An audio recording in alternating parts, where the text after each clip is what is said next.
39,000 টাকা। কয় টাকা? 39,000 টাকা লোন নিছি। বলছে প্রতি মাসে আপনারে পরিশোধ করতে হবে 1960 টাকা। এবং এখানে লেখা আছে যে টাকাটা 2 বছরের ভিতরে পরিশোধ করতে হবে। কয় বছর? 2 বছর। তাহলে ব্যাংক আপনার কাছ থেকে কত পার্সেন্ট হারে সুদ নিচ্ছে? আবার দেখেন বলছে আপনি একটা ব্যাংক থেকে লোন নিতে 39,000 টাকা এবং শর্ত হচ্ছে প্রতি মাসে আপনাকে কিস্তি পরিশোধ করতে হবে। লোন পরিশোধ করতে হবে কত? 360 টাকা এবং টাকাটা দিতে হবে 2 বছরে। 2 বছরে কত মাস? 24 মাস। বুঝতে পারছি? এই জন্য যদি এখানে 24 বসানো হয়েছে তাহলে 2 বছরে পরিশোধ করতে হবে। তাহলে টাকাটা নিবে ব্যাংক, তাহলে আমরা কিস্তিতে সুদ নিব, তাই না? সুদের হার কত সেটা বের করতে হবে। তাহলে আমরা মূলত কি করতে চাই? সুদের হার বের করতে চাই। তাহলে সুদের সূত্র কি জানা আছে কারো? সুদের সূত্র হচ্ছে রেট, আরএটি রেট। রেট মানে কি? সুদ। তাহলে আমরা যদি বলি ইকুয়াল রেট আরএটি, এটা লেখার পর দেখেন ফাইল ব্র্যাকেট দিলে ফর্মুলা চলে আসবে। ফাইল ব্র্যাকেট দেওয়ার সাথে সাথে ফর্মুলা চলে আসবে। তাহলে এখানে লেখা আছে এনপিইআর, দেখা যায় এনপিইআর বলতে কিস্তির সংখ্যা। আমরা এখানে কিস্তির সংখ্যা কত? 24। তাহলে আমরা দিলাম 24 দেওয়ার পরে কমা দিলাম। কমা দেওয়ার পরে কি লেখা আছে? পিএমটি। পিএমটি মানে হচ্ছে পেমেন্ট পার মান্থ।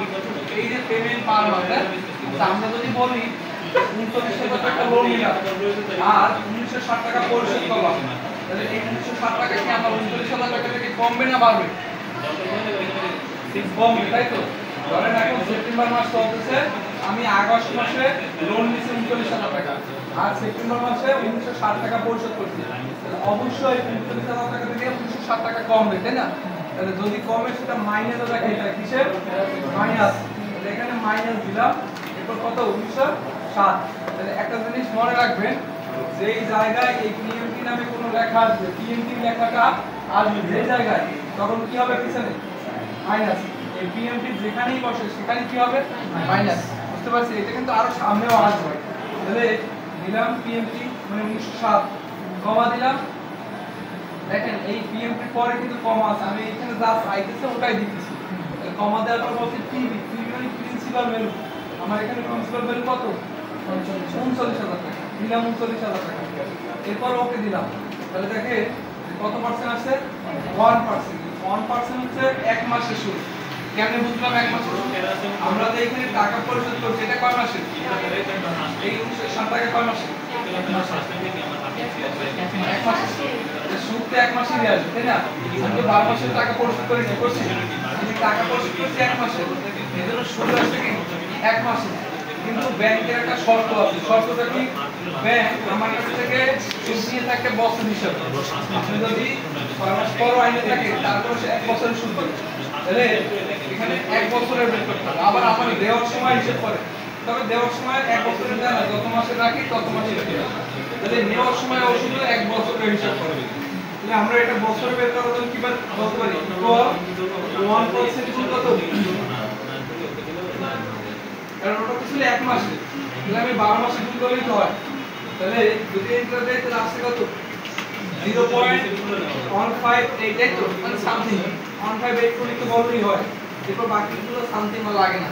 তাহলে যদি বলি যে এটা তো পূর্ণ সংখ্যা হয় না, হইছে পার্সেন্টেজ অবশ্যই পূর্ণ সংখ্যা হইতে হবে। বুঝতে পারছি? পার্সেন্টেজ সবসময় কি হবে? পূর্ণ সংখ্যা হবে। তাহলে এটারে পূর্ণ সংখ্যা বানানো, যদি মাইক্রোসফট এক্সেলে এই রকমের কোন সময় হয় যে আছে অপূর্ণ সংখ্যা মানে দশমিক সংখ্যা বা ভগ্নাংশ সংখ্যা, কিন্তু লাগবে কিসে? পূর্ণ সংখ্যা। তাহলে কি করবেন? এখানে পার্সেন্টেজ মানে পার্সেন্টেজ হবে, ঠিক আছে? তাহলে আমরা এটা সিলেক্ট করে কি করব? পার্সেন্টেজ। পার্সেন্টেজ এটাও মানে কি হচ্ছে? 100 দ্বারা গুণ করে দেব, তাই তো? 100 দ্বারা গুণ করলে সামথিং সংখ্যাটা পূর্ণ করে দিই। বুঝতে পারছেন? আচ্ছা, এবার আমি একটা প্রশ্ন করি, অনের যদি 12 দ্বারা গুণ করে তাহলে কত হয়? 12 হওয়ার কথা, কিন্তু আমরা বলছি যে এখানে 16 না 15 তো হইছিল, তাই না? সামথিং গ্যাপ ছিল, এটা একটা দশমিক আসছে, তাহলে 15 কেন হইল? অনের যদি 12 দ্বারা গুণ করে তাহলে 15 কেন হইল? বলতে পারে? লেকচার 5 এ তো বলে আসছে না, লেখা সার্বজনীন বড় দ্বারা গুণ করে না, মান বড় হয়ে যায়। এটা হচ্ছে সমস্যা, বুঝতে হবে। এখানে দশমিকের পরে আমরা বলছিলাম কিছু সংখ্যা থাকে, কিন্তু ওইগুলো দেখা যায় না, হাইড অবস্থায় থাকে। বলছিলাম দশমিকের পরে যদি জায়গা না থাকে তাহলে দশমিকের পরের সংখ্যাগুলো দেখা যায় মনে আছে দশমিকের পরে যদি সংখ্যা ছিল সংখ্যাগুলো তো দেখা যাচ্ছে না কারণ কোনো ঘর ছিল না খালি ঘর ছিল না এই জন্য দশমিকের পরে হাইট ছিল কিন্তু এই সংখ্যাগুলোর যোগফল মিলে দিয়েছিল গুণফল মিলে দিয়েছিল ওই পোলার অংশ বুঝতে পারছি আর বাড়তি যে গ্যাপটা ছিল সেই গ্যাপটা পূরণ করছে কে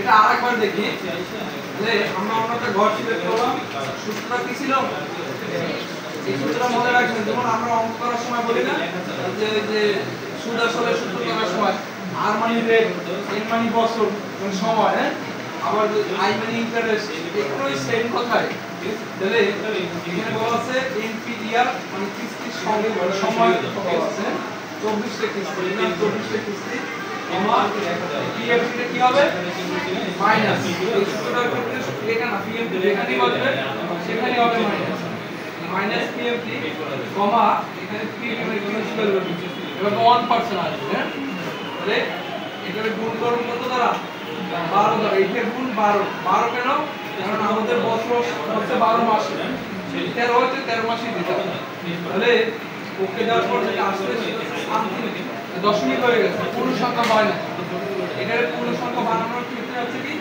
100 দ্বারা গুণ করলেই হবে 100 দ্বারা গুণ এটা না শুধু অন্য ক্ষেত্রেও যদি পূর্ণ সংখ্যা দরকার হয় আর যদি অখণ্ড সংখ্যা থাকে তাহলে ওইটারে পার্সেন্টেজ দ্বারা মানে 100 দ্বারা গুণ করবেন এটা পূর্ণ সংখ্যা পাওয়া যাবে দেখতে পাচ্ছি আর যদি কখনো বলি যে গ্যাপ থাকে মনের ভিতরে হিসেবে গভর্নমেন্ট চলে আসছে যে না এটা হওয়ার কথা না তখন এভাবে দশমিকের পরে বসাই দেখবেন যে এটা পরে সামথিং কোনো সংখ্যা আছে কি বুঝতে পারছি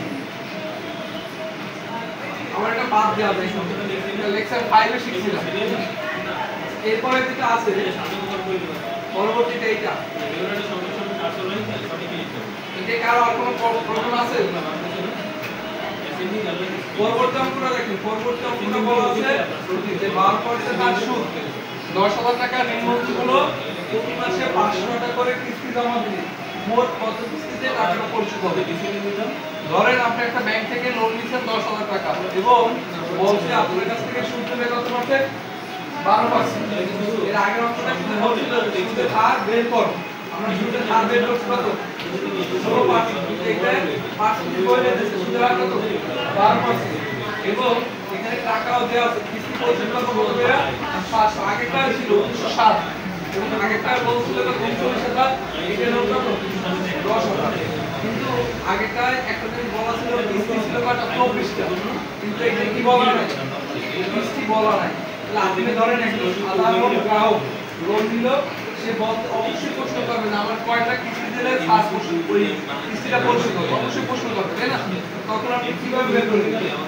সূত্র হচ্ছে যে কিস্তির সূত্র কি লিখছিলাম আগেরটা কিস্তির সূত্র ছিল এনপিআর বলছিলাম যে এনপিআর মানে কিস্তি তাই না এই জিনিসটা মনে রাখতে হবে এনপিআর তাহলে এখানে লিখলাম এনপিআর এটা দেখার পর ব্র্যাকেট দিলেই ফর্মুলা ছিল শুধু আমি সূত্রটা জানতে পারলে হয়েছে তারপর দেখেন রেট মানে কি সুদের হার তাই তো এখানে সুদের হার কত পার্সেন্ট 12 আচ্ছা এই যে 12% সুদ এটা ব্যাংক হিসাব করে কিসে এক বছরে না একটু আগে আপনারা একটু বলছি ব্যাংক হিসাব করে এক বছরে কিন্তু আমরা কি এক বছর পরে সুদের টাকা কখনো জমা দেই এরকম কি শুনছেন যে আমরা কিস্তি দিচ্ছি কিন্তু এক বছর পরে সুদের টাকা জমা দিচ্ছি এরকম হয় এরকমের হয় না আমরা কি করি প্রত্যেকটা কিস্তির সাথে সাথে সুদের টাকাটা জমা দিয়েছি তাই না এটা আমরা ভাগ করব কয় মাসে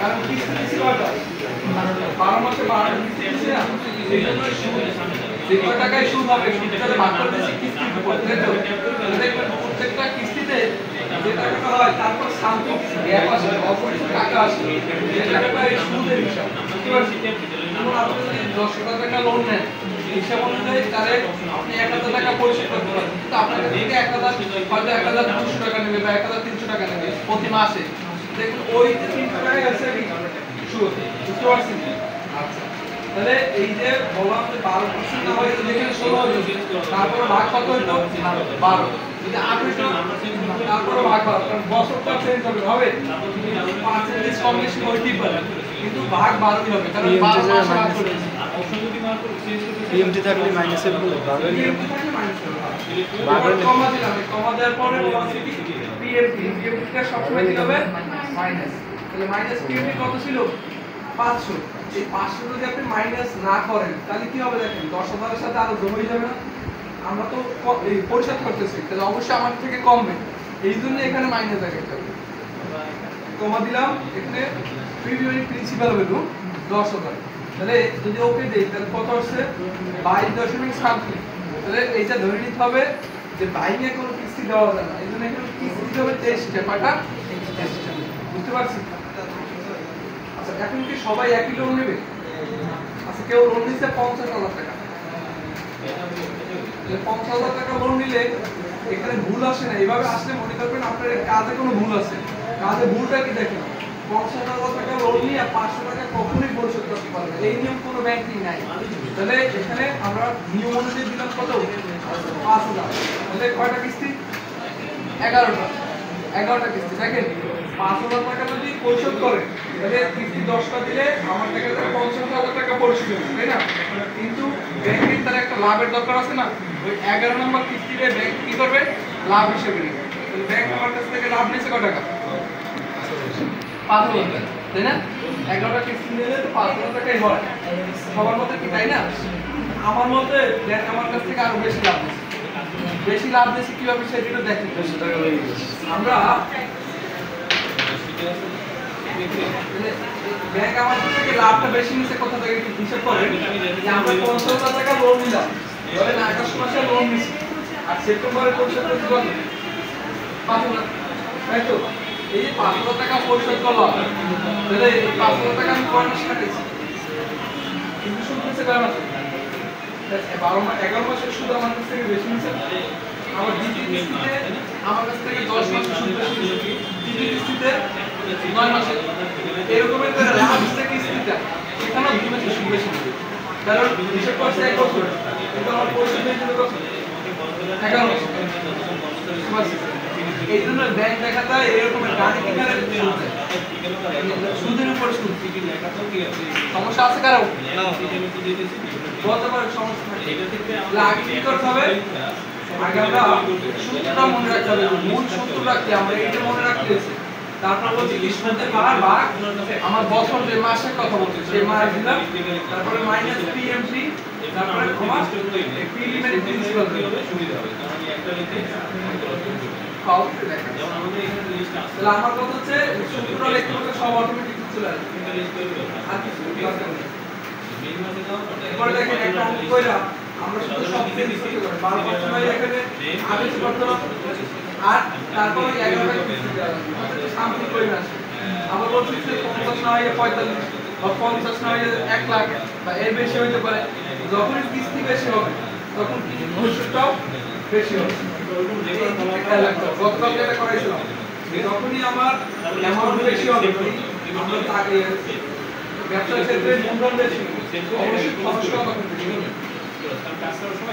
আগামীকালকে একটা পরীক্ষা আছে আপনাদের, সবাই দেবেন, যারা পরীক্ষিত তারাও দেবেন, পরীক্ষিত ছাড়া তারাও দেবেন, ঠিক আছে? পরীক্ষার পর ক্লাসে পড়াবো, ক্লাসের পর পরীক্ষিত, ঠিক আছে? আগামীকালকে লেকচার ট্রেনে সব উঠা লাগবে না, 8-10 জনের উঠে যাবে, ঠিক আছে? এইভাবে 8-10 জনের নাম সহ মার্ক পুরোটা।